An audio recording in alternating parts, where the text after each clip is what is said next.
ചരിത്രം കൊണ്ടും ദർശനം കൊണ്ടും സമ്പന്നമായ കേരളത്തിൽ ഒരു ദീപവും അണയുന്നില്ലെന്നും ഒരു ദീപത്തിൽ നിന്ന് 1000 ദീപങ്ങൾ പ്രകാശിക്കുന്നതിനാലാണ് കേരളം രാജ്യത്തിന്റെ നെറുകയിൽ എത്തി നിൽക്കുന്നതെന്നും കർണാടക ഉപമുഖ്യമന്ത്രി DK. Shivakumar.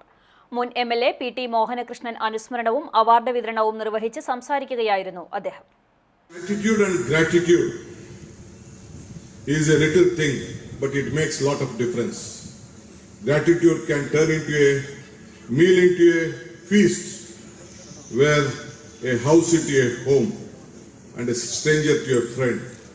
Like that, we all have joined here with different ideologies to join and see that we respect our senior leaders who has contributed to our country and to the society.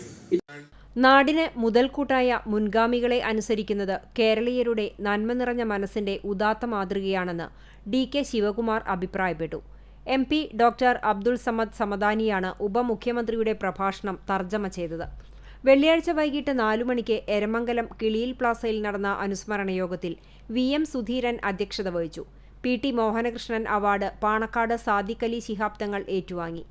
മാധ്യമപ്രവർത്തകൻ പ്രശാന്ത് നിലമ്പൂർ, ചിത്ര ഗോപിനാഥ്, നാടകനടൻ ജിയോ മാറഞ്ചേരി, മടപ്പാട്ട് സഫാരി അബൂബക്കർ, ചാത്തന്നാർ അച്യുതനുണ്ണി, നാദവിസ്മയം തീർത്ത കൊച്ചുകലാകാരി Ganga Sasidharan, P P. Suneer എന്നിവരെ ചടങ്ങിൽ ആദരിച്ചു.